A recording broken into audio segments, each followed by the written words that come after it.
Yo, good morning. What's going on, everyone? Seth Miranda here with the legendary, not just any man, David Bergman. What's up, man? Legend in my own mind. It's been a minute. It's been so long. Well, this is this is the third time we've tried to do this. Okay, we'll get through that. Yeah. First, this is 42 West 18th Street. This is not a green screen. This is the actual Adorama store. If you're in New York, you can always come by, especially for the events that happen midweek at 5 p.m. Live demos, live shoots, classes. We got some good stuff going on this week. We'll talk about that a little later. But first, I want to say thank you to Canon for sponsoring this. David Bergman is an explorer of light, Canon all the way. Woo. And you guys know Canon, it's tier 1. That is like the quintessential brand in this industry, right? So if you guys are looking for anything new in the Canon world, and don't forget the used department as well, save some cash or trade in to get back, if you want to go into mirrorless or something like that, check out all the links down below for the Canon section of the Adorama website. And I want to say thanks to Gotham for the coffee, although you're not rocking coffee, right? No, you know what? I'm not a coffee drinker. You leave me hanging. There we go. I got hot chocolate here and water. And hot chocolate from a coffee spot, is legit because they put like they put the coffee like the mocha, and then they make it hot. Yeah. So I go with the cold brew black. There you go. I'm New York. You know what? I'm weird. I've never been a coffee drinker. Never had coffee in my life. Which is crazy for a guy who shoots on tour all the time. It is crazy. Well, I get to sleep late usually. I'm up late. I don't have to get up that early. So. But if you guys are in New York, Gotham Roasters is literally 1 block north of Adorama. If you walk through the block, you hit it. So thank you guys so much for keeping us fueled. And check out the babka. I like the cinnamon babka. Ooh, I'll check that on the way out. There's chocolate and cinnamon, and I go through a Sophie's Choice every time I'm in there. Ooh. What would you go? Cinnamon. Yeah, I think you can find chocolate's overdone. Chocolate's overdone. You get chocolate in anything. Yeah. Cinnamon babka. I don't know that I've ever had that. Cinnamon babka? You've never had it? I don't think so. Boy, my mother's from not happy New York? with me right like, now. What's going on here? My mother's not happy. Guys, if you don't know David Bergman, first of all, longtime friend, amazing, highly respected pro in this industry. Like, this is a legitimate working photographer, not a guy that does classes and pretends that they're shooting or whatever. This guy's really out there on the road. He was around with Bon Jovi. He's currently on tour with Luke Combs all the time. Sports, gigapixeling it up with like crazy shots of, what was that, presidential address? Obama's inauguration. Yeah. I mean, the accolades and the list of like high credible shots that he's pulled off that we've have out there because of him. I'm not just saying this because he's right here and he's my friend, but I'm really psyched we got you on here, first of all. But I'm really psyched that you're still with Adorama TV because when I knew David, it was 2-minute tips. It was, yeah. So I started a long time ago. It's been, gosh, like 8 or 9 years now. I think this is year 9 or something. Year 9? If they renew me again this year, is it year 9? We got to make sure I'm getting renewed. We should put him on the spot. Am I getting renewed? To this the lawyers will talk. Yeah. My people will call your people. But I mean, the people are calling you the GOAT. Look at this. The GOAT. Look at that. Wow. I mean, I don't know about that. Yeah. Let's pushing it a little bit. But thank you. I paid them. Those are people. But Adorama YouTube. Adorama's YouTube. It's been, like I said, I think it's about year 9. I did 2-minute tips with David Bergman. That was like 3 years, and then ever since then it's been Ask David Bergman. Yeah, which is a longer form of 2-minute tips. Let's be honest. That's what it is. I mean, that's what happened after 3 years. I mean, I did 154 episodes. Let me tell you something. In the early morning in my studio when we're getting ready, I'll throw on the playlist for 2-minute tips because every now and then you go, oh yeah, I forgot about that. Yeah. Oh yeah, that is yeah. Well, it was good because it forced me to. So I'd pick a topic, and then it forced me to really get down to what's important, right? Because 2 minutes is nothing. I mean, I'm a talker, and I can easily go on for forever. So 2 minutes is nothing. So and with a bumper and an intro and all that, it's like 1.5 minutes. So to cover a topic and really give useful educational information that's helpful, in 2 minutes is not easy to do. So it forced me to get to the meat of the matter, which was good. Yeah, but I remember a long time ago, and you probably don't remember this. You and Daniel Norton were talking. No story is ever good. Oh no! Starts with you probably don't remember this. Oh, this is good. No, it's not that bad. But you and Daniel Norton were talking, and you were like, "How am I going to do that?" And he was like, well, every little thing became a video. You're like, hey, here's how you take off a rear lens cap. That's a video. That's 2-minute tips. I do remember that. I was like, I do remember that. Yeah, that is good. In 2 minutes, because that's all you can really do in 2 minutes. But yeah, so if it's like, you can't do a full photo shoot in 2 minutes, but each little part of it could absolutely be a tip. So, but after 150 some odd of those, you kind of not run out of topics, but it was just limiting as far as what I could do in that period of time. Yeah, but I don't think you've realized the gap you filled. It's always like, we always do the big picture with the demos. Like, for example, I did the C-stand video. I never thought people would care about a C-stand. No, it's great. But it's a gap knowledge. I've watched that. That's great. Thanks, it's good stuff. You But know, the it's gap important. knowledge is the 2-minute tips. Also, obviously, you know the way the internet works, right? If I'm trying to set up a C-stand and having trouble, I'm going to Google how to set up a C-stand, and your video is going to come up. If that's just one little portion of your video, it may not come up as easily as if it's the whole video. Yeah, but I think you were pulling these little tiny things that people were never hearing about when they were going between big step to big step to big step. I think that was super. I think you were the glue in the Adorama TV of that era. Yeah. No, interesting. And yeah, and like you said before, because I'm actually a working professional, like being an educator, I always thought is kind of a secondary thing. I mean, it's become a big part of my career, but I always thought of it as, I'm a working pro. I'm on the road. I'm busy, right? As an actual photographer. But there are nothing against people who are primarily teachers. That's a wonderful thing. He's stone shit. But it's different, I think, when you approach it that way. You approach it as a working professional instead of just something I read about in a book. Keep talking, because apparently I think I focused on the table and not us. Oh, focus. When you shoot at 1.8, here's the next Ask David Bergman. What happens when you shoot at 1.8? Manual focus. They're totally right. Manual focus, and you need to focus on people. They're totally right. They're totally right. Yeah. So you know what happened was Dave showed up and I'm like just talking to him and forgot about setting up. So thanks for calling it out, guys. Hopefully it's a little sharper for you now. 1.8, baby. Well, that's the other thing, right? Is I think, especially with what we do, people get stuck in like things they're trying to emulate and looks, and then they get stuck on That's a great look. Yeah, it's a cool look. It's just I think people chase it rather than trying to come up with like the way they want to shoot for themselves. They're just trying to make things look special, if that makes any sense. So I mean, normally, obviously, you'd face detect autofocuses, but since we're not moving, there's no reason to do that. Well, I stopped doing it face. it could pick up people in the background. If whatever you can do to let the camera not do the thinking for you when you're not physically behind it, I take it out of the I equation. use face detection when I shoot by myself in my studio. I use face detection, even though I'm not really moving much. But if I do, But if it's just you're the only it's just face, me. There's nothing in the background. So. Yeah, there's been times where they're trying to get the cameras to really think for us, but it'll never know what you're really trying to do, no matter what happens.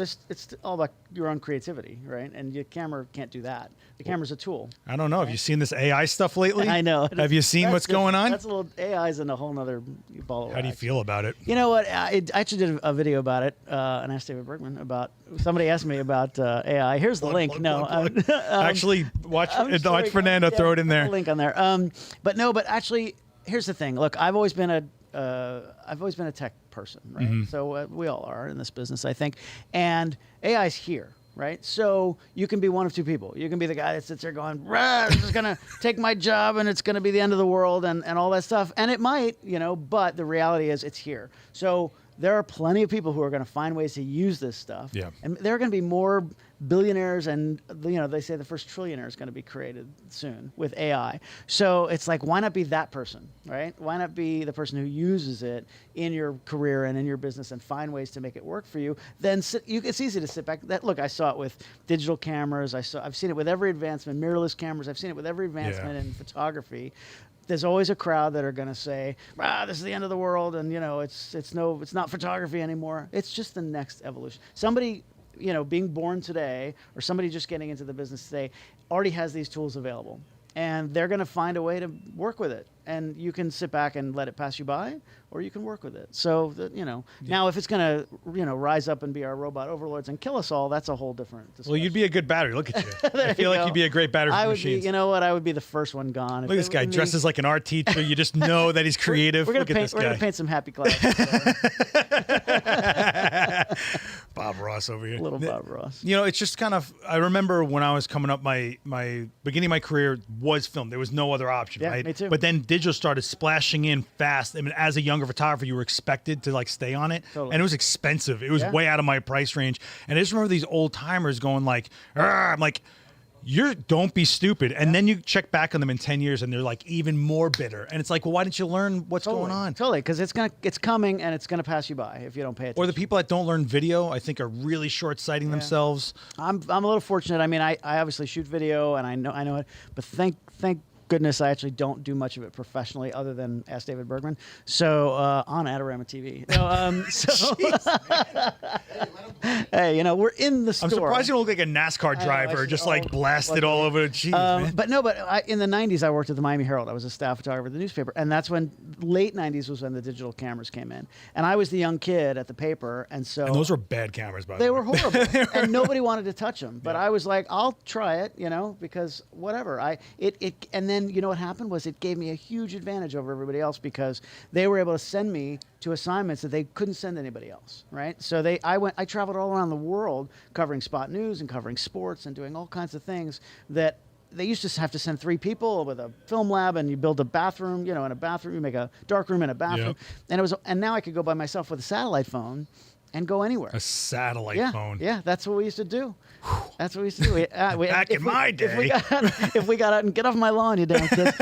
and if we got out 3 JPEGs, it was a lot. But they couldn't do that before. So, and I could do it by myself. So that's saved them a lot of money, and it was more efficient. But I think also being computer literate, I think I've come across a lot of photographers that I assisted for when I was younger that could not figure out how to even manage this world. Sure. Well, then in the 2000s, I worked for Sports Illustrated, and my entry into SI was I was already shooting digital at the Miami Herald, and SI in 2001, 2002 had never shot digital before. And I came in and they were like, "Hey, you could help us with this, right?" So I kind of helped them with the transition to digital, and they had me go around the country for about 2 years and train their staffers, these legendary Sports Illustrated photographers who I had looked up to forever, and I got to go to their house. And many of them had never touched a computer before. Why should they? They were shooting slide film. You go in, for decades, you shoot film. They were making the best pictures in the world, best sports photos in the world. And and you shoot it, you ship it in. Yeah. And that's it. And they're done, and they go home. And nobody had. Shooting to wire. Yeah, right. Yeah, no, nobody. That wasn't a thing. Not for Sports Illustrated. You also had a minute to breathe. I remember when I was covering, BMX events for those magazines. You still had a week to get it in. Yeah, it wasn't like they needed it that moment for Twitter. Right. It was. You actually had to get your slides E6'd up. Yeah. And then you shipped them out. And you prayed they got there, didn't get dented. Or I remember I had to ship. I couldn't get something processed, and I shipped it home. And I was like, please don't wreck my film in shipment somehow. Sports Illustrated would ship film every week, right? And they actually had a staff of people in New York that their one job was to go to the airports and pick up the film. Nice. It was kind of crazy. I mean, they had budgets. It's like organ donor people have to be in the middle of the night with a cooler. I'm here for the film. We did have special bags, and I heard stories. I started after 2001, so it was already post 9/11. So things had tightened up a little bit, but we still had those shipping services, Delta Dash, and those kinds of things. But I've heard stories in the old days where they would go to the gate and hand the film to the pilot. And say, "Oh, we're with Sports Illustrated. I just covered the Dolphins game.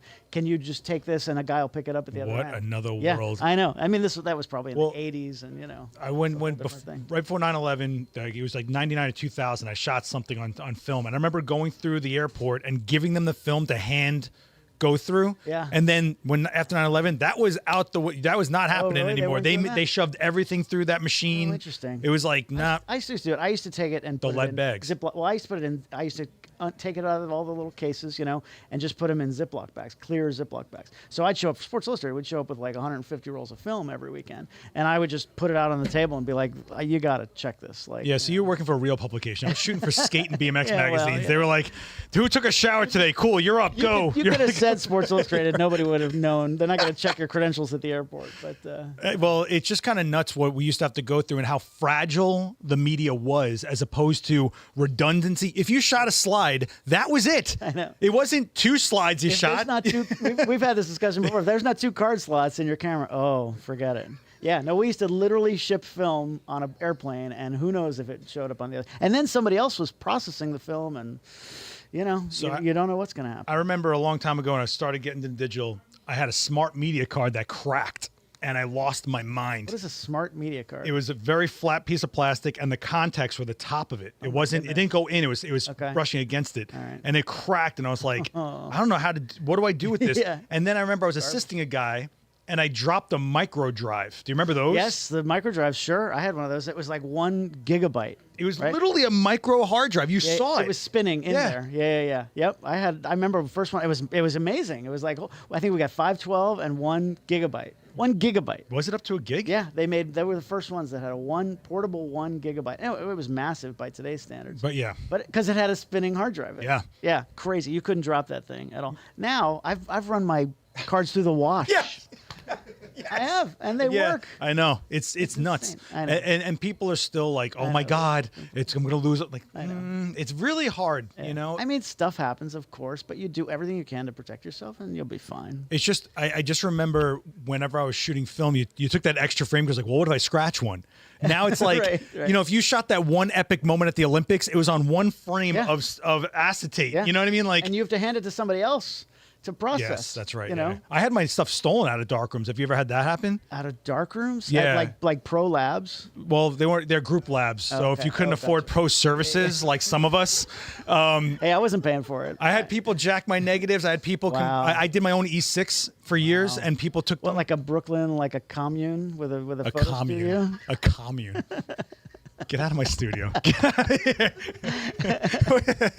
So, you know, but that's really what it was. Yeah. Because back then I had to worry about every dollar I spent because that's how less I was getting paid. Sure. So I get it. that's what it was. You know, if I ate a gallon of D76 or Blix or whatever was Blix. way cheaper. Oh my goodness, I can smell it now. Blix, yeah. The fixer and I Yeah, can man. smell it. I mean- Every T-shirt had stains all over it, and yeah. I got poisoned by shut up. Wasn't us reminiscing here about the old days? I got poisoned by color processing my paper processor. It has formaldehyde and arsenic in it.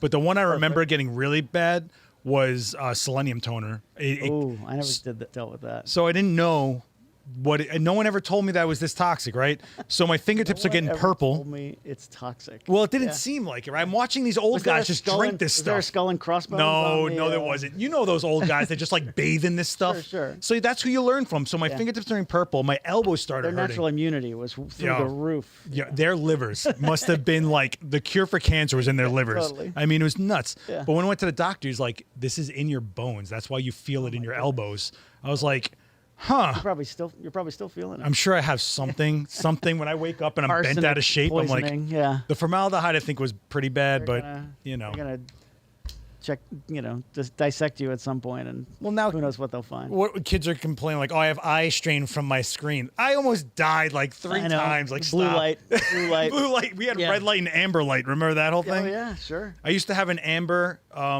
book cover that used to be like a sticker on my textbooks. I put it over a TV screen, and that's what I had in my darkroom. I used to watch Tombstone and Scorsese. I remember photographers who used to wear like amber glasses, I think, to That's shoot. nuts. Yeah, I don't remember what it was for, like for focus. I don't remember. Never heard of that. Yeah, That's There was wild, a couple man. of people who will go unnamed God, that did that. I feel yeah. so old, but I at least know. not as old as you, so I can. But you always, shot know. film though, so that's true. But you shot film, so that's legit. I still have a fridge full of it. I still have cases. What of I slides. love, and I get it. I understand why film is cool again. It's kind of a hipster thing, but personally, although having said that, okay, There's a so soul to Let it. me finish the thought. So, I mean, I think if you shot film professionally for years, It's tough. You don't want to do it again. No. Like digital The was stress. invented because it's better. The stress of it. It's just there's so many things about it that's better, and so you can always make it look like film. Yeah, but your livelihood is resting on something that was so fallible Sure. that it was scary. I mean, see, someone's bringing up Cibachrome. Yeah, Cibachrome was Cibachrome. gorgeous. It was Oh, Ilfochrome, God. really. Okay. Ilfochrome was the only ones making If you know what Cibachrome is, it's actually a black sheet of paper that's dye destructive. So instead of making an exposure, it actually broke away. So you actually made positives from slides. And it had this I remember metallic the to Ciba it. prints, right? And they were right. You would make prints, And the from border was slides. black. Yeah. Yeah, instead of white. Right. It was really beautiful, but yes, toxic, man. Oh, like, yeah. I actually have a Cibachrome still hanging on my wall. It's the last one I have of a skater jumping a set of That stairs. was all you could do from a slide.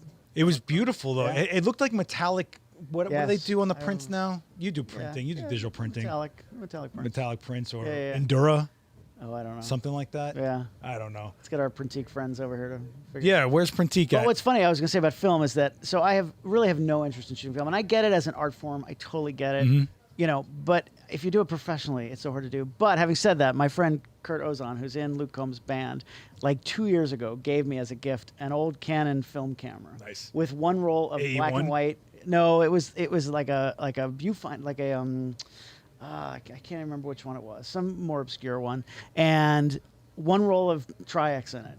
And you know how long it took me to shoot that roll of film? I literally finished it last week, and I happen to have it in my. I'm just thinking. Yeah, about keep it it right warm now. in that pocket. I know, right? That's I not happen to have affecting it. in my pocket. Oh, you went safe with Tri-X, huh? That's what he put in there. It was already in you there. can develop this Kurt- in chicken soup.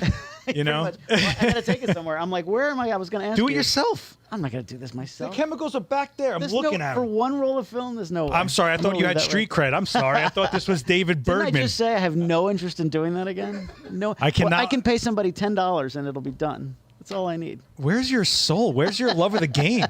There's still the images. Do you on remember there. this? The key code. No. So what was that for? so this was so that the context in the camera knew what Oh, you and were the shooting. Camera. Oh, interesting. That Yeah. makes sense. Yeah, this camera had nothing electronic in it. Basically, I think it was a light meter, but I didn't use it. You know, you're not going to process that by yourself. No way. You want to do it? 30 minutes in Wanna your do it? kitchen, you I'll with pay the you. girlfriend, I'll pay you 15. you're going, hey, look at this, Yeah, I'm doing no this. chance in the kitchen. No way. Yeah, flushing those chemicals down the toilet. That would be great. D76 ain't that bad. Yeah. No, you save it, you know, you give it to an art school kid, be like, hey, Yeah. this is a David Bergman Yeah, run there you go. know? But I'm not going to get, what I am going to do is just get the negatives and then I will scan them myself at least. So that I'm going to do. Does that give me any cred? Well, you know what's cool now is you actually can get something for your camera that mounts to your lens to shoot as if it's a scanner, so you can shoot right to high res. Oh, yeah, on the end of the lens. Yeah. So that's kind of cool. Instead of having to Yeah. buy like an actual printer, not printer, scanner. No, a scanner. No, I shoot them myself. I still do them with a macro. I've got the 100 RF. Take him to Dugal. Yeah, you know? I'll take it somewhere. This is like the photo area of town. I figured I'd. That's literally why I have it in my pocket. Photo nerd area. As I say, I never shoot film, and the one roll I've shot in the last. Take it 2 to years. Brooklyn Film Camera. Give them a shout. Yeah, out, I'm gonna you go know? down to Brooklyn. You kidding? Whoa. This guy's Here? batting a No, thousand. Listen, Let me you know how tell far- you. People who don't live in New York don't understand. Brooklyn from passport you here, need to get to how long Brooklyn? does it take you to get home? 20 minutes. 20 minutes? Am I wrong? All right. Well, okay. Oh, and I guess that, if you live right by a train, You Manhattan boys. it's true. It is true. We're snobs. You snobs. I can't develop my own film. This is for the trash. That's exactly what I said. Oh. Yeah, we actually have. developing film on an Ask David Bergman. Oh, God. We're not going to spoil it, but be on the looks for a new series that I think you're all going to like on this channel. I promise. Hit subscribe if you're not subscribed already. Trust me. Trust me. That's called a teaser, my It's friend. going to be pretty rad. There you go. Yeah. You're going to have to go for it, though. You didn't even tell me, so I don't know what we're talking about. By the way, guys, this is live. If you have any questions, David, Yeah, we're here. We can see you the know? chat. Giant screen. in Yes, front of this me. is his real hair. Yes. It is my real hair. Yeah. So all right. So here's the thing. Okay, I got to address it. So look. So I'm in what I call my pre-tour castaway mode. Your shag mode. Yes. So I'm full castaway, full Tom Hanks. So Full time. because we go on tour in about 3 weeks now. Okay. So like How long is the tour? this year, so I'm with Luke Combs. We play Friday, Saturday at stadiums around the country. So we've got 25 dates, but it's Friday, Saturday, so it's only 13 weekends or something Gotcha. like that. And it's spread out throughout the summer, I think. So we start in April, we end in the end of August or something. But before a tour, I tend to like hermit, go hermit mode, and I kind of stay home and develop get your own ready. film Yes, to and- develop yeah. film. Yes, normally not in public here, but no. So I try to grow this out sometimes, and yeah, I've never had a full. I can't grow up. When I hit puberty, this might kick in, but at some point, I'm gonna have to let it go. It's gray. What do you mean puberty? I know. Yeah, I know. There's that too. I mean, I'm Greek Jew, so it's just I got to it battle happens. this thing all Yeah, the but You time. got the same thing, buddy. So yeah, know. my the hair though, it's all real. Yeah. I still got. Have you seen this yeah. majestic beast, Fernando, over here? I know, with the big, no gray at all, and that. Oh, there's gray in there. Is Oh, there? there's gray in there. All I right. see him with a Sharpie like this every day. Hey, you do what you got to do, buddy. It's all good. Hey, live it, man. You Live do it. you. Yeah, right. But yeah, so in about 3 weeks, I'm gonna chop off the hair. I'm gonna shave the beard. Become human again. Become human again. Yeah, but he wouldn't do it for you guys, just so you understand the respect level he has for you. I'm actually curious, like how it looks when it grows out, and it just doesn't. I think you have too much focus on I it. know. Because you even said it I during know. COVID when we were doing the videos from home. You're like, don't worry about the haircut. I was like, I no did. one was noticing that until you just said this. I know. You know, you put the bandana on like you're in the 80s. You were in Stranger Things for a season. It's Bon Jovi. So let's talk about some stuff like that. You've been doing such high profile stuff, Sports Illustrated, like I know you came up through the industry for most of your life, but like how do you go from Sports Illustrated to Bon Jovi? Like, Yeah, well, I came up in the editorial world. I was not really a commercial shooter. Okay. I was because I was a newspaper guy, right? So that was my first real gig. I started the newspaper in college, but then at the University of Miami, go Canes. Got to get that in there. But I was at the newspaper, and then Sports Illustrated out of New York. You know, the thing is, I was a musician first. So I went to my first year of... I did not know this. Oh, there you go. Oh my gosh. first year of... Guitar? College. Yes, the guitar. Rolled up sleeves? I was a drummer. What? Yeah, I played percussion and drums. We gotta film this. I mean, there we go. I went to the Berklee College of Music my first year of college. So I actually really wanted to be. Never wanted to perform for a living. God, you're such a hippie. As a drummer, I know. I wanted to. Well, no, not Berklee, California. Berklee College of Music is in Boston. Okay. It's a music school. Oh, it's tougher. Well, in some ways, yeah. But and I wanted to be a producer. I wanted to be a music producer. Wow. That was 100%. Like, I was sure in high school I was a band geek. I was in jazz band, marching band, concert band, all the stuff. Wow. Yeah. We got to get pictures of this. I taught in beginning band. There is one of me in college marching band. So I know. I don't think there's anything in high school.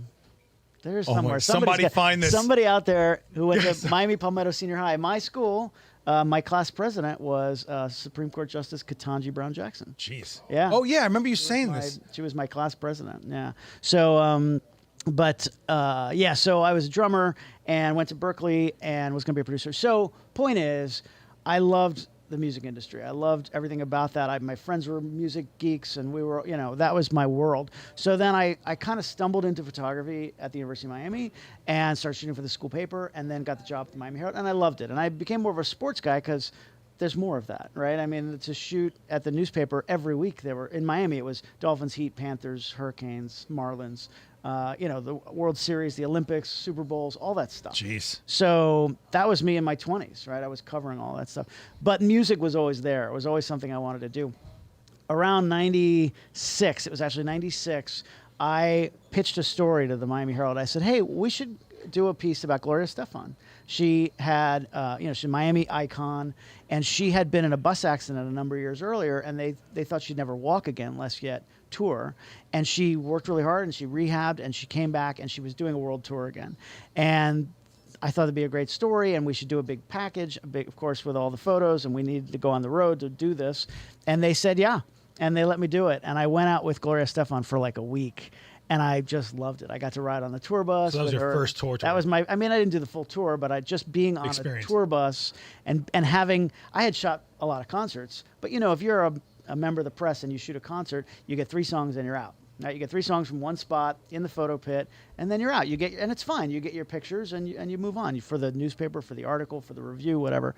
But all of a sudden now I had all access. The artist knew who I was. I could go on stage. Sick. I could go anywhere in the arena, and I got hooked. I mean, anybody would get hooked on that. It's so much fun, and I could make pictures from anywhere, and I could shoot the whole show, and at multiple shows, and I knew what was going to happen, and I learned the tendencies, and I knew the show, and it was great. So that got me hooked. So then I was still at the Herald for a few more years, and I would shoot a bunch of concerts, but the touring thing was always in my mind, right? It was always there. And so then when I moved to New York City and went freelance, I had more opportunities to start reaching out to bands. And over that next 10 years or so, this was 01 to like 2010 or so, I was pitching bands and constantly, and I would do little tours here and there and bigger tours. I went out in the mid to late 2000s with Barenaked Ladies, Canadian band. It's been 1 week. Yeah. Those guys are the best. I had so much fun with them, and I toured on and off with them for a number of years. And this was a big tour. Did you start wearing bowling shirts? Bowling shirts. They're great. They're so funny on stage and in real life. They're just funny guys. And so that tour was a blast. And that was my first, probably real big tour. Yeah. Multiple tour. We had 8 tour buses or 6 tour buses, whatever it was, and playing arenas all over the country. And it was a blast. And I was a member of the crew, and it was so fun. So that's how it happens. I mean, I wish I could, people always ask me, how do you get in with bands? And it's it's slow and steady. There's not one magic bullet that you just just call the manager. Well, it was also an era thing also, right? Things are a lot, the media has changed completely since that era. It's better now because in a lot of ways, because there's more use for photography now than there ever was. Back then it was what are we going to do with the pictures? And I had to come up with business ideas. I always came up with these things let's sell prints and let's do photo books and let's do all these things. I always had to come up with these ideas to make it into a real business. Yeah. And that was my way in. Now everybody understands you need content, right? Yeah, but how many of these publicists are going, well, we'll just use our phone? How many times do you hear that? It happens. It happens. And the ones that are okay with that, fine. You're not going to get that gig. But, the ones that really, sometimes it takes you showing them what you can do. Right. I actually did one of my videos about where I gave some tips about how to push your way in, like, gently into these kinds of things. And and the short version is it's all about persistence and about absolutely. Look, I'm still hustling at this point in my career. Yeah. You never stop, right? So, because nothing just, like I said, you can't just call the manager and be like, I'm a good guy and a good photographer. That doesn't Well, you mean have a anything. reputation now with major names. But it doesn't, that gets me, that and $5 gets me a hot chocolate. Yeah, but it gets you a little bit of a conversation. I mean, as opposed to cold off the street, young True. kid, no That's true. portfolio. I'm not poo-pooing that. It does get me, I know more people now. That's the bigger issue. You also know how to work a tour. I don't think people understand that. It's not just like, hey, I get to go on tour. No, you have to understand exactly how to live that life, Sure. where to be, when to be. And it's not for remote everybody. cameras. Yeah, it's not for everybody. People think they want to tour for a living. It is literally like joining the circus. Yeah. Maybe not literally, but it is a lot like joining the circus. And it's crazy. The hours are nuts. You rarely get sleep, and you're on a plane every other day or a tour bus or You got to get used to Waffle House food. I mean, the food is not always great. Sometimes it's awesome. So, it's sometimes people think they want to do it, and they learn about the realities, and then they don't really want to do it anymore. There's a bunch of questions I wouldn't trade in the it. chat. I wouldn't trade it for anything. I love it. Well, Dave, we all know David Bergman for complaining about this amazing career that we have. So I'm not. What did I say to you? What did I say to you earlier? I said anybody who makes a living in this business cannot complain about anything. Look, we all have bad days, of course, everybody does. But I still feel like my worst day is still so much better than so many people out there that don't have the Well, it's also an I'm so honor. appreciative of it. Right, it is. It really is that. I don't throw around the word blessing or anything like that, but it's like it is really. I'm so appreciative of what I get to do for a living that I never want to take it for granted. But even on the hardest day. But if you ever listen to guys like David or anyone that's been working for a living, it was because they put in as much as they're getting out. Yeah. Right. The industry's fair to you if you're willing to grind for it, and I feel it was fair to me. Yeah. But all that said, Roger's asking, what do you do in between on the road doing the show for Adorama to put bread on the table? Ask David Bergman. Well, that is one of the things I do. I mean, I have a show here on Adorama every 2 weeks. So that's Adorama is a great partner to do those shows with. So I do things like that. I am a Canon Explorer of Light, so I do some speaking gigs. I was at Imaging USA earlier this year. We see each other? This year, I don't know that we did. I kind of came and went really quickly this year. Last year, I remember running into you in Nashville. Probably. This year it was in Louisville. Oh, yeah, that's right. Nashville, yeah. I remember on the bridge. Yeah, it's all a blur now. Yeah. Oh. But nobody forgets running into this guy. Please. Well, actually, no. You know why I remember? Because the first time we saw each other since everything. Everything shut down. Yeah. Right. So, so I've got stuff like that. And sometimes I go full castaway. And I stay home for a few days and don't leave the apartment. And I just, I'm actually writing a blog post now for Adorama. And, other things come up. But I'm nowhere near as busy as I am when I'm on tour. Because on tour is 24/7. Yeah, well, that's right. That's a lifestyle. Yeah. It's not just a job. And the good thing with Luke, so tours like Bon Jovi and every other rock tour I've been on, we'll go out for months at a time. Like you do tour legs. So you might do 2 or 3 months in the U.S. and then come home for a couple of weeks. Then you do Japan, Australia for 6 weeks and then come home. The country guys, for some reason, they call them weekend warriors. They like to just do weekends. So even at a lower level, club bands and bands who are just starting at arenas, they usually do Thursday, Friday, Saturday, and then they come back to Nashville. So they're all based in or around Nashville. So they like to be home during the week. They want to be with their families. They want to, spend some time at home. So it's actually kind of nice. So Luke's at the point where like I said, we're doing only stadiums. We're doing football stadiums, 2 stadiums, 2 nights in every stadium. It's kind of insane. We're playing MetLife this year. 2 nights. It's and everything's sold out. That's awesome. It's sold out. So we're doing 2 in SoFi, 2 at Levi's, 2 at MetLife. But we, at this point, we're only doing Friday, Saturday. So I'll fly in. We have usually sound check, production rehearsal, all that kind of stuff on Thursday. The crew is there all week setting up. Yeah. They have to set up the stadium. I only have to go in really for Thursday. So I'll go in Wednesday night, Thursday morning. I'll fly in, do the shows Friday, Saturday, and Sunday I fly home. So I get to be home every week. Sounds cushy. Which is kind of nice. I mean, I've got a daughter, and it's kind of nice to come home for a few days every week. Also, in between gigs, David is starting this film processing business where he gives an artisan touch. He will actually have his fingerprints on your negatives. He will actually blocking the light. Film Fernando, first time caller. Well, it's actually kind of funny because he's saying after you spend a good amount of shooting a band, how do you keep it fresh? But what I want to know is, after a while, almost all band shots are the same. Yeah. Where do you find the differentiation? So that's the job, in my opinion. So obviously, every night you've got to make the cover your butt photos, right? You've got to make the standard photos, the great shots of the lead singer and that kind of stuff. I'm going to do those every night. But for me, having done this a long time, it's kind of just an internal challenge. I challenge myself every night. I want to make one picture that I've never made before. Oh, right. And sometimes I do it, and sometimes I don't. But that's the fun for me, right? Is coming up with something, whether it's trying a weird lens or going somewhere in the venue I've never been before, or shooting the whole show with a super tight lens, or shooting only really wide, or just trying different things. Yeah. And that's what I'm trying to do every night. And also, honestly, concerts, they are similar every night, but they're always little moments that happen only at that show. Yeah. Right? So, and maybe the fans don't know that, right? But I know it, and the band knows it. So there may be just something that happens, something different, and that's what I'm looking for. I shoot concerts like I shot sports. Right. And in sports, you have a whole 3-hour football game, and there are only a handful of plays that are really important, right? I mean, they're all important, of course, but the big plays, the front page of the newspaper, the front page, the big 2-page double truck in Sports Illustrated, is going to be some kind of really unique moment, or some huge play, the game-winning touchdown, or the fumble recovery that changed the momentum and all that. So that's what I'm looking for. That's how I shoot a concert. How much of the? I'm sorry. No, go ahead. So that's what I'm looking for every night. Well, how much of the stuff do you shoot that doesn't go anywhere except for the band? Like it's they're the only ones that care about it. It's something that no one else is really going to understand the image. Like how much of it is like the images that public doesn't see and they're just I mean the public doesn't see most of it. Right. I mean I shoot a lot. I mean I shoot a lot of frames, and I send pictures to I do an edit and I send my batch of best images to management, but then they only post, once a week. In Luke's case, they usually post about once a week, and they'll post a slideshow of like 10 images, and we'll have 2 shows in that period of time. So 10 images from 2 shows is not a lot.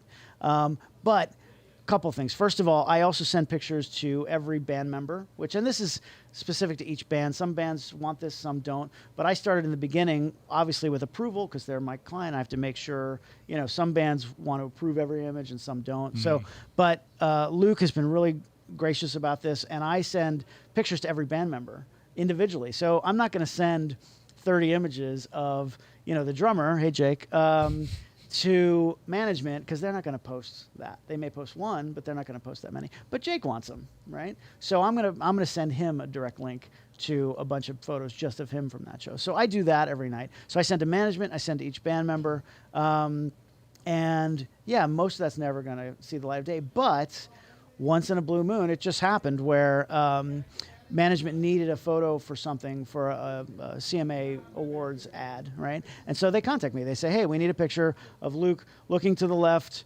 smiling with a lot of dead space for ad copy, Okay. So I can go back through my archives and I can pull that. And that may not have been one that they necessarily used when it was, when it happened. But I have the archive, and they have access to it also. But I know what's there, and I can go through it a lot easier. Yeah, but also if something big happens in his career, like he wins a Grammy, they go back to an archive, and all the news media outlets need images from it. It's your shots. Totally. You know what I mean? If it's coming from us, it is. I mean, obviously they get wire photos and those kinds of things too. But there's also if it's coming from the band, it's me. But also because the media has been changing so much, if you give images of the drummer to the drummer, he can self-publish and put them on his media. Sure. And that's a whole nother outlet to itself to just a segment of drummers that follow drummers or whatever. Yeah. But that was never a thing before, Sure. And also, and that's what I was saying now, where it's easier. I don't know if it's easier now, but there are more uses for photography now than ever before in history. This is, again, one of these, cup half empty, cup half empty, cup half full things is try to say that. No teleprompter, kids. He's going for it. He's is that, people complain about, there's so many photographers now and it's so hard to make a living. And yeah, there's some truth to that. But also there is more use for photography now than ever before. And not just photography, but visual information, conveying visual information, because Yeah, like I said, the drummer has his own Instagram, right? And he's Yeah. got a following, and he posts. And then you know what? The company that represents that he has a deal with needs pictures sometimes, right? And so he's going to come to me and he's going to ask for that. And sometimes I can license that, sometimes I give it to them. That's a whole different. We also consume faster, right? Like images used to last for months, and now it's like, whew. Sure. And This is actually a good topic. I was thinking about this recently, where I think in the old days, photographers made their, I'm at the point now, I'm a little later in my career, and you start thinking about these things, right? Like what do people remember? What do people know? How do people think of you? Those kinds of things. It's And I think hair. They'll remember his it's the hair. It is They'll the hair. And then the gray coming in. And there, I think photographers. So I'm friends with Neil Leifer. The guy's a legend. Yeah. If you don't know like sports photographer, boxing. Muhammad Ali standing over Sonny Liston, that picture, that's Neil's, right? So, and Neil is known for those pictures, right? There are a handful of pictures that made his career, right? I mean, whenever I say Neil Leifer, I say, I do the Sonny Liston picture, and everybody knows that. And he's had many, of course, over the years, but images, individual images, I think used to associate with the photographer. I think now, I don't think that happens as easily. I mean, I have a number of pictures throughout my career that people saw, but I'm kind of more proud of my reputation just as an educator and as a working photographer, and with the good clients that I have and all those things, and continuing to work in this business for decades. And I don't know. I mean, maybe somebody has to look at it from the outside, but I feel like I don't know that people necessarily associate photographers as much today with a single photo or one image, because exactly the reason you just said, there are way more images now, right? Every day, I don't know the stat, every day more images are produced than were made in the last 30, I think styles stand out more than individual images. Right, styles, and for those of us that are in front of the camera as well, it's personality. People certainly know your personality. So You've been taking shots at me all morning, just so you know. We all love Seth. Everybody loves Seth. So famous, you're infamous. I'm infamous. Yes. Um, I'm flammable and inflammable. Yes. But seriously, anyway, that's a deeper discussion over drinks. But I definitely feel like we look more at photographers now as sort of a body of work, and again the clients and yes, personality and those kinds of things, as opposed to in the old days where you didn't really know the photographer. People didn't know Neil Leifer in 1985, No. but they knew that photo. Yeah. Right. I mean, now we know Neil because he does interviews, and you get to. But I just think it's shifted a little bit, and as far as making a living, I think it's more about all those other things. But as a whole, as a collective. But every industry has gotten more and more transparent. So Yes. the BTS is as important as the final product, and so that happens with us as well. When I started this, I never ever thought I'd be doing this, and I definitely never thought I'd be doing videos or shooting live in front of crowds. I even have a chunk of my career where I was like, "There's no rock star moments in this. You're lugging around a heavy bag. You're praying to get that shot. You got it. No one's gonna applaud for you. It goes into a magazine, and I always tell people If you're lucky, your name's in tiny print. very tiny, or if it's on the same page, because sometimes it's in like the byline. And not for nothing, like one of my proudest moments ever was I was interviewing for a job with a producer, and his son had one of my shots from a BMX magazine ripped out and on his wall, and I was like, this is the coolest thing that has ever happened to me. Like I remember being a kid ripping those out and putting on a wall. Now I'm that guy. Like that was it for me. Of course, I didn't pay my rent, but that's what the legacy was. And if you weren't in it for that, you weren't going to last. It really wasn't about being a rock star. I still, to this day, I'll run into people from Miami, and somehow the topic will come up, and like the Marlins when they won the World Series, '97. The front page of the Miami Herald is this giant photo of Craig Counsell running home, bottom of the 11th inning, Game 7. It was a huge event in Miami, and I had that picture on the front page. And the Herald made T-shirts and posters and all kinds of things, to commemorate it.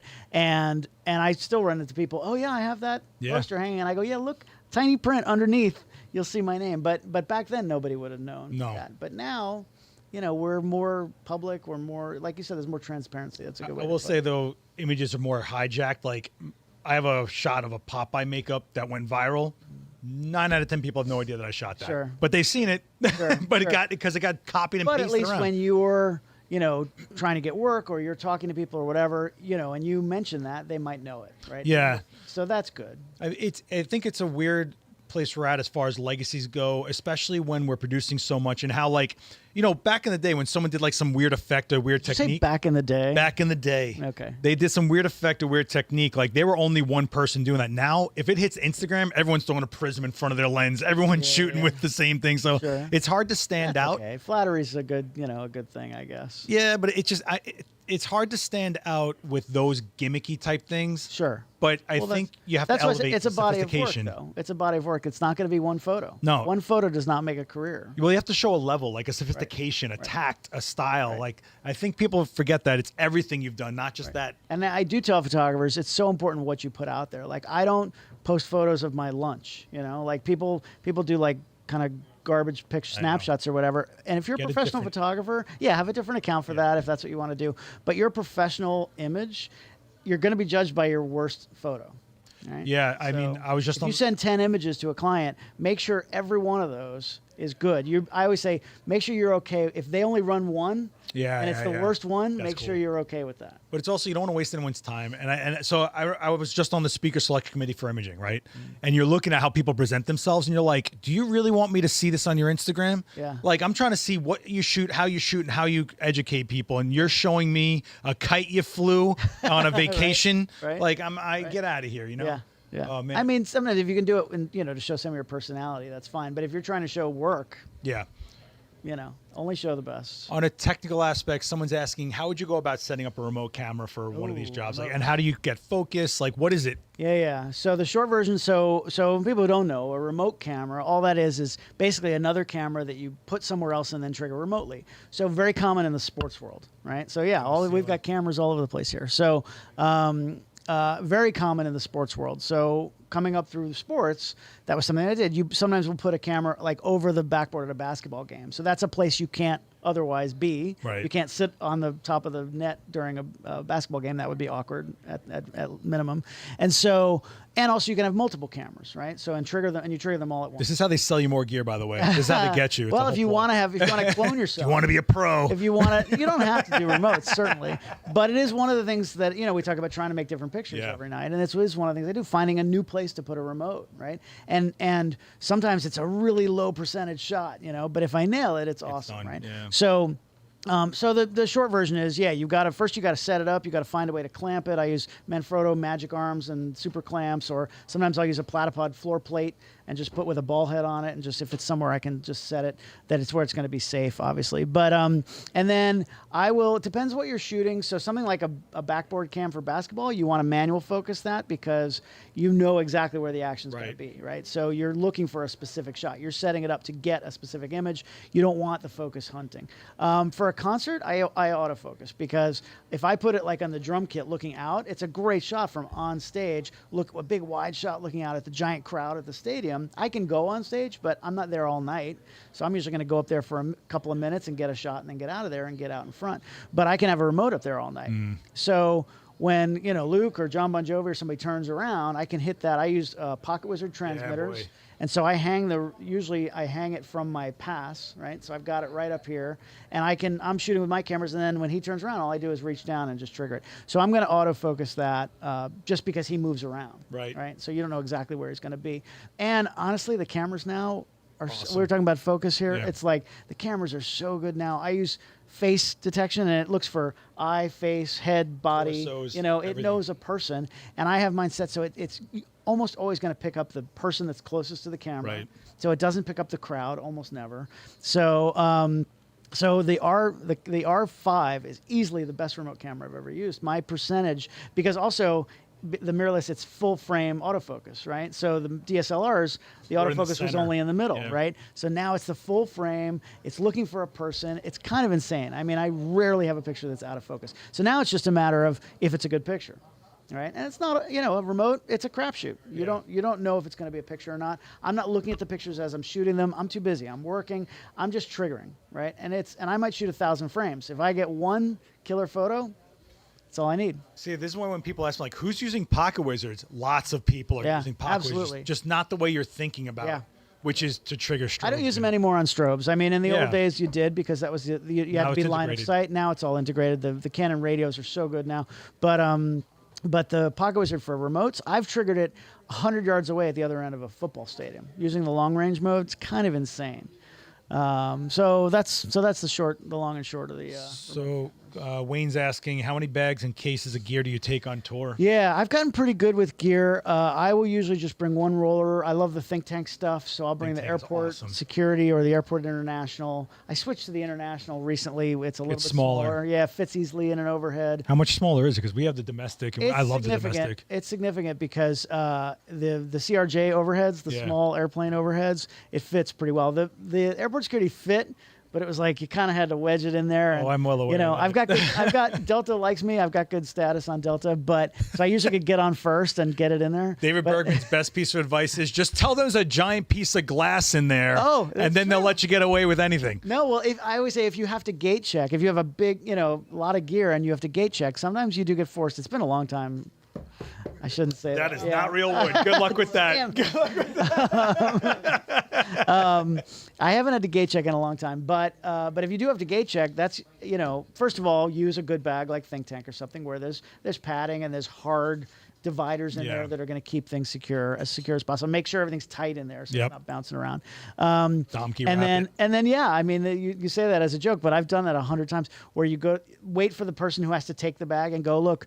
And you don't tell them there's cameras. If you say there's cameras, they first of all they either think like, oh yeah, everybody's got a camera, but they don't realize. And I don't want to say there's a lot of expensive professional gear in there. It's worth many tens of thousands. I'm not going to say that. So I actually had at an airport recently, the TSA had to open the bag, and they looked in, and the person was very nice, and he goes, wow, there's a lot of gear in here. It looks really expensive. It must be worth like $3,000. And I go, yes. $3,000. Yes, it is. Yep. That's exactly what it costs. That is one lens, but okay. I go, shh, don't tell him. Yeah, don't just shh. And I got out of it. It's like, add a 0 to that is pretty much what that stuff's worth. But anyway, so gate check, So I always would say to the person, I'd say, hey, listen, just, it's really heavy because there's a big piece of glass in there. So just, it's fragile. Be real careful with it. And they go, oh man, okay. And, and that, it's not a lie. There's lots of big pieces of glass in there. So, but I don't care if they think it's a vase or something. It's smart. Whatever. Just make them, help them to be a little more careful with your stuff. The nightmares I go through. Reality is, don't even. I mean, you can ask him. I've lugged complete grip cases across the world. I've done it. I've done it too. It's just, it's rough. And then they open up and they look like they're staring at the human brain, and they go, "Well, I guess I got to take this all apart now." And you're like, "No, my Jenga puzzle, no." Exactly. And then you're in.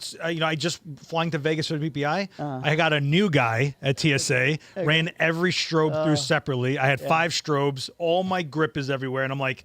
I'm 2 hours. I was in TSA. The only thing that I don't really like at all is when TSA, and this has happened at Heathrow a bunch of times. It doesn't happen in the U.S. very often, but they will pull out every piece of gear and rerun it just in a bin. That's what happened to me in Vegas. Like cameras. I'm not in Vegas. Like Canon R3s and R5s and lenses and just throw them in a bin and don't worry about it. And I can't see it. They put it back. Oh, that's. And then you kind of checking if like you missed one thing or whatever. But I mean, we lucked out. We were in Heathrow and a guy was like, oh no, it was Gatwick. It was Gatwick. Yeah, it was Gatwick. And he was like, I'm like, yo, don't worry. It's just a lot of camera gear. He goes, oh, yeah? Adorama camera gear? And I was like, no way. And he just kind of like, he let us go through. But I've had, every time I get through TSA and they give me a hard time, I always look at them when I'm done unpacking, like, is the world safe now? Are you okay? Don't give those. Listen, you hero, can I just shake your hand? Don't give them a hard time. They gave me a 2-hour hard time and I got to repack that gear. Dude, I'm on TSA pre-check. I got global entry. Well, you know who I am. You are probably on the no-fly list. Oh, please. So, I'll tell you this. Ever since I got my knuckles tattooed, I get randomly selected all the time. I mean... They're swiping my hands for stuff. They're asking me a lot of weird questions. I'm not saying, I'm just saying. Penn Station, I got pulled by a cop a long time ago. I was carrying a view camera, which looks like a rifle in a bag. I'll give it to him. But the first thing he says to me, it has a long rail. It's a 14 long rail. And he goes, the first thing the guy says to me is, so where did you do time? And I said, what are you talking about? And he goes like this. Yeah. And I go, do you think people just go to jail and get knuckles tattooed? Whether they want to or not. He kept me there so long, they paid for my train ticket home. Wow. I was at Long Island Railroad. I had to get back out to Long Island. It was crazy. It's such a weird... I love any sentence that starts with, once I got my knuckles tattooed. Yeah. The world changed, man. And look, I know what I am. You knew what you were getting into. I know what I look like, you know what you were getting Listen, I still got the neck to go, this part, This part is, yeah. I'm just saying. Yeah, don't get the neck. Don't get the. So I was gonna get my eyebrow tattooed, pulled over and now. I got a lot of weird looks upstairs here, and I was like, all right, I'll hold off on that one.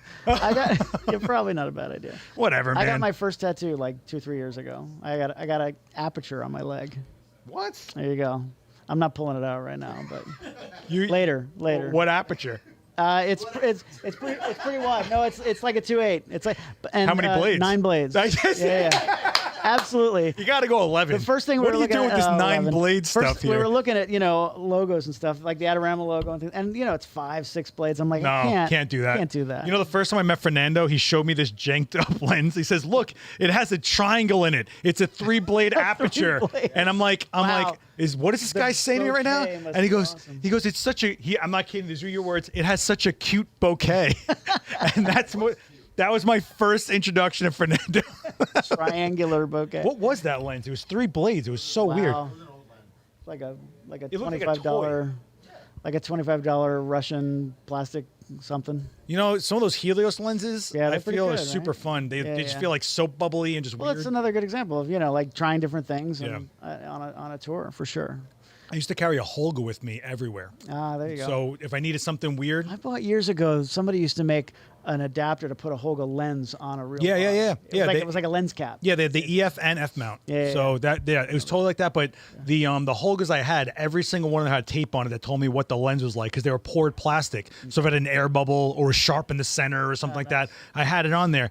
And so I had one that I glued an adapter ring in, and I could screw on a fisheye from a video camera. So I have all these BMX shots all over the place in black and white medium format. But you know what? Holga When I fisheye. didn't get a shot shooting for those magazines, if I shot with that, just because the way it looked, they ran it. Wow. So I was like, this is a good ace. I'm going Yeah. to keep this one. Yeah, Then keep Holga it. became an Urban Outfitters camera. You gotta set. Right. Now it's like $80. It used to be under $10. But that's the big picture here is you got to separate yourself, right? I do a talk called Separate Yourself from the Pack, and that's what you did, right? You found some way to separate your style, your look, and it works. Yeah. You can, and it never ends. You always have to be doing that. I've tried to do it for 35 years now. 35 years. Yeah, it's wow. kinda crazy coming up How on many people in 35. this chat are younger than 35? Holy cow! So- I was shooting assignments. What would you the say day is you the- were born. What would you say is the biggest difference between shooting for an artist like Bon Jovi versus Luke Combs? The biggest difference is just so every tour I've been on, and I'm not being coy here, every tour I've been on I love because I love touring. The environments, the crews are the same, every tour pretty much. The guys and the girls who tour for a living, I love that environment. I love the people.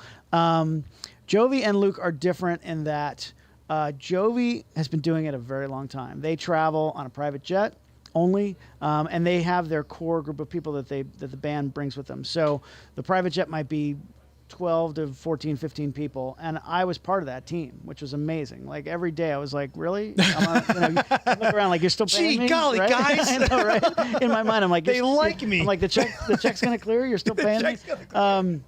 But for some reason, I did that almost 10 years, and on a private jet, traveling with the band. Now the crew of 100 people were on regular tour buses and and on days off I didn't see them usually because we would be the band party would be in sometimes a different city, right? Because we could fly in and fly out. So private jets, the finest hotels on the planet, the best restaurants, like just insane, right? It really was The David Bergman story. as Watch for on glamorous- Netflix. It was as glamorous as you think it is now. With that comes a level of intensity because that band works at a very high level. John Bon Jovi is a perfectionist. Right. He expects the best out of everybody. If we were leaving from the hotel at 5:30, at 5 o'clock, my bags are in the car and I'm standing there with my cameras in the lobby just waiting. Because if he shows up at 5:15, we're rolling. Right. Right. And that's it. And you don't want them saying, "Where's Bergman?" Right. Or they're just going to leave and then I have to figure out how to get to Vienna. Right. So, That's right. gotta be awesome. So Let me get there's- on this moped. Right, exactly. So I got to buy a ticket, on some airline that's going to get me there for the show tonight, right? So, so there's a level of intensity that comes with, and again, it raises everybody's game, and everybody works at a really high level. Luke now kind of travels on his own for the most part. He's got obviously his own, either his tour bus or he does fly private occasionally now. But I'm really more with the crew. So it's a lot more casual. It's a lot more chill. We are driving through Waffle House in the middle of the night and not eating at the finest restaurants in the world. But But we you get also, a free show. All those fights, you get that free show at every Waffle House. Exactly.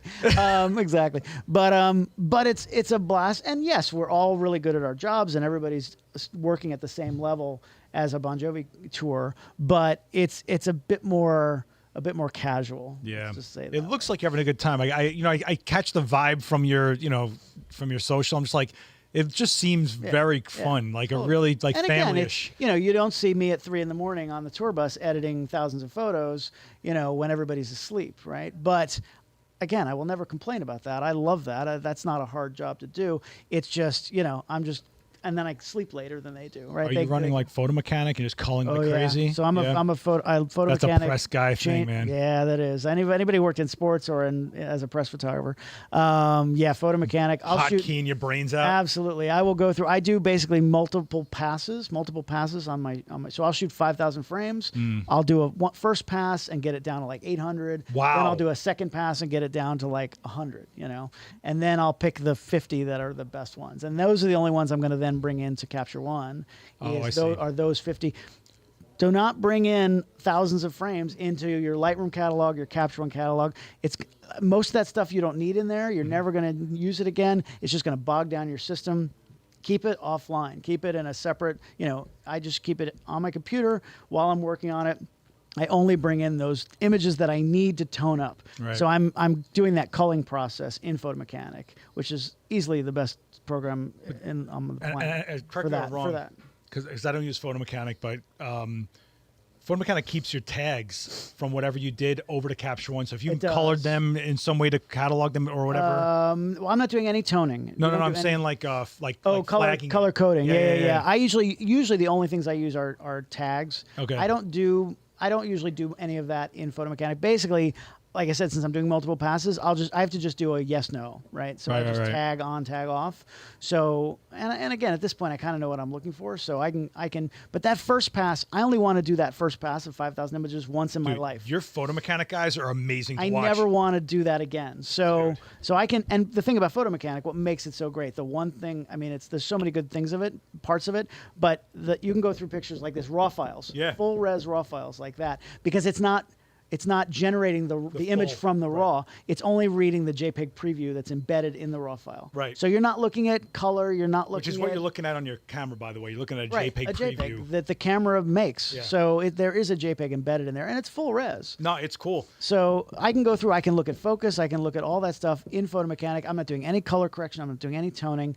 Just picking the best images. And then when I get down to, like I said, 50, 80 pictures, those are the only ones. So now my Capture One catalog is beautiful. It's pristine because every picture in there is beautiful. Well, it is. I'm kind of proud of it because I have my entire Luke Combs archive in my Capture One catalog on my local computer. It's sick. Now, of course, I have stuff backed up in multiple places, in the rest of the world, but I have every single image. It's only 50 to 100 frames per show. So that's wild. Right? If I had thousands of frames from every show, oh my God, I can't even imagine dealing with that. And you wouldn't be able to keep it locally. The few press jobs I've had, I've gotten to be next to guys using Photo Mechanic. Like, I remember being at Comic-Con my first year shooting Comic-Con, and these guys were like, bang, bang, bang, bang, bang, bang, bang, bang, bang, bang. And you were like thinking they were playing a video game. I mean, they were just like blitzing. I don't do any of this, but from Photo Mechanic, you could crop. If you're not doing any toning, you can crop. I add captions and keywords and that stuff, but you can add a caption, you can crop it, and you can FTP right from there. Right? Yeah. You can export, you can FTP. So that's if you're working on a deadline like that, you're not even because you're not going to do any toning to an image anyway. If you're like just trying to get out news photos real quick. And keep in mind, guys, if you have interest in any of these programs, there's always free trials of everything out there. So if you're interested in any of this type of stuff, go check that out. Of course, Capture One, we have special offers here at Adorama for Capture One if you want to check that out. But really? Yeah. Can I get a discount on my annual? We'll talk. Okay. We I just renewed my annual. It's expensive. It is. Well, we'll talk about this. Next year. We'll talk about this. Right. You heard it here. Yeah, but I mean, look, you've had an incredible career so far, and I think you're going to go through your retrospective era soon. Not Hopefully saying that. Not yet. Yeah. I don't know. I mean, have you look at him? Look at him. Hey. One day we're going to be doing a demo, and David Bergman's going to come in with a walker and be like, that. He's going to be the Neil Lifer. We're going to be like, hey, what's up, David Bergman? Okay. I like part of that story. What's next now? I mean, where are we going? I'm still with Luke, right? So Luke, I'm on the crew. I'm a member of the team now. It's been 5. This is year 6 with Luke. I hope to keep doing that as long as I can. I still occasionally do, I have asked David Bergman, of course. I still occasionally do workshops here and there. I was doing for years. I was doing these cool shoot from the pit workshops with sick. Luke. Yeah, that was hats off to Luke and his management team who let me do that for all those years. Basically, during the day I had photographers out and I would teach them during the day how to shoot concerts. Yeah. And then they got to shoot Luke's show that night. Like the whole show, the same access I have. It was kind of insane.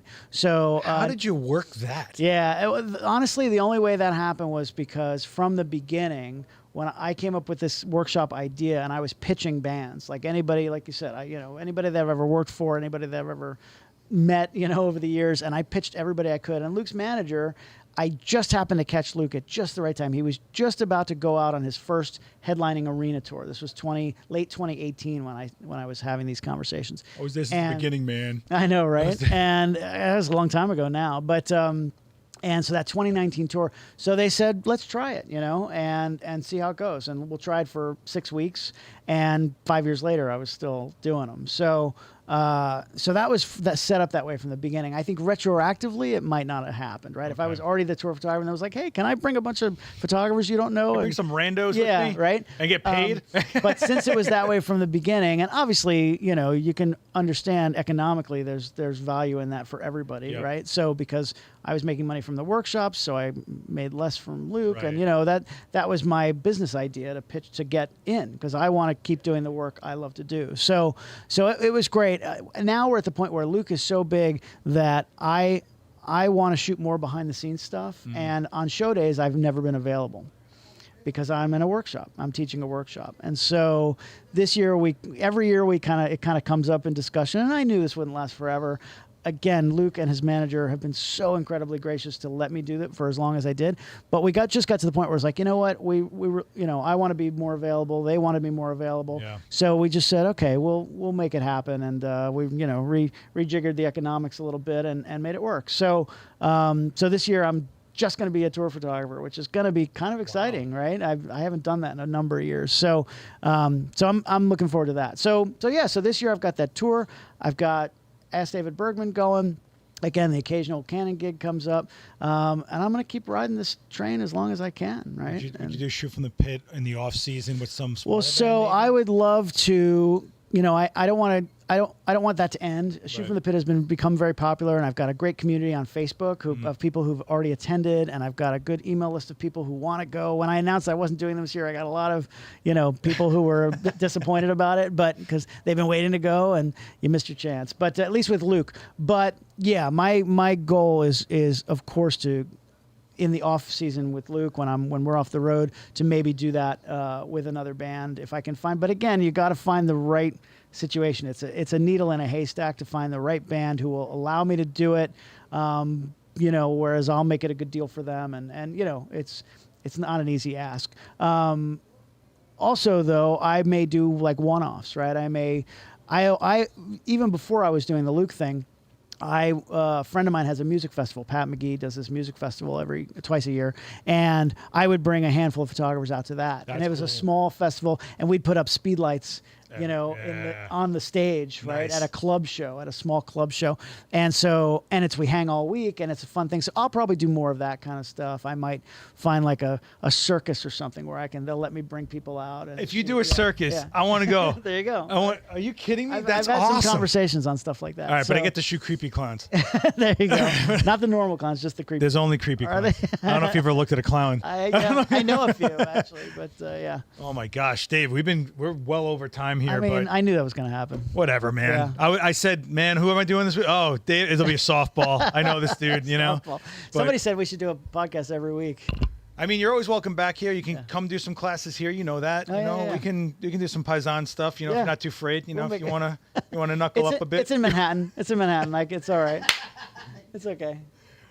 Wow. This from a guy from Miami. It makes it sound like I never travel for a living, but anyway. Oh, man. No, well, if you guys don't know, David Bergman's on our channel. You can check out Ask David Bergman. But I urge you to just once in a while go through the 2-minute tips playlist and just let it play. You'd be surprised what you pick up and stuff that's timeless. You could do the whole thing in like an hour and a half, I'd probably. I maybe. Yeah. I still remember watching you on stage doing 2-minute tips in a row. Yeah. And I think I did top 20 2-minute tips or something. all I know is I left. I think it was actually imaging. I left the floor. Photo I came Plus. back. Might have been Photo Plus. WPI. It was WPI. No, I've never done WPPI. It was Photo Plus probably. No, I remember it being off-site. I remember being. It wasn't WPPI. It could have been imaging. But I remember leaving. He just started. I came back an hour, and he's got his sleeves rolled up, and he's got 2 caps. He's like, "Look, you can put them together and put them in your bag." And they bounced like out of the bag as he threw it in there. I was like, "Man, he's well over this." You know what's funny? What I remember the most about that talk was that exact tip, because you want to reach people, right? You want to give people information that's actually helpful. And some of these, you've done these kinds of talks, right? Some of these, people are sitting there and they're very nice, but sometimes you don't get much feedback on these things, right? I remember that tip, and yeah, it's exactly that. It's you can take the body cap and the lens cap, and when you take it off the body lens, you put them together, you screw them together, they fit perfectly, and throw it in your bag, so you don't get dust in there when you put it back on. And I remember doing that, and there was a guy sitting in the 3rd row, and I'm looking down, and he literally went like this. He went, and I was like, yes, yes. My work is done here. That made me very. I had that with a demo I did on how to hang a backdrop without stands. Okay. And I'm just like, you're thinking of doing it this way. Turn it around, tack it up, and roll it this way. And I heard the smack. Yeah. And I didn't realize the like, guy just hit his head like. But that's what we live for, because it's like, when you do a video, you don't see people reacting. You don't know what people are getting out of it. I've been, it's been, people have come up to me at things like imaging. Oh, I watch your videos, but you don't, you see numbers, but you don't really get it. So at a live event, it's kind of nice. Yeah. So if you guys do see a photo educator, you learn stuff from, and you see him in person, let him know you got something, because it goes a long way. It does. Anyway, David Bergman's going to go develop his own film now. I don't know if you guys we're going to film the entire thing. It's going to be live on IG. Yeah. Come Don't wait for that one. Don't hold your breath for that one. Dave, man, always a pleasure. You know that, man. We'll see you in a minute. Guys, check out David Bergman. If you haven't followed him, follow him now for all the stuffs. And I just want to give a quick shout out and thanks to Canon for sponsoring this. He's an explorer of light. He is on Team Canon. So a lot of the stuff you're going to see on there is a lot of Canon tips as well. So thank you, Canon, for sponsoring this episode. Oh, all right. We're out of here, guys. Enjoy the rest of your week. Hit subscribe if you haven't. Don't forget to like. Helps this channel out and this video. He feeds his family with likes, and drop a comment down below. He'll check it out one of these days. All right, guys. Thank you so much. Have enjoyed the rest of the day. Later.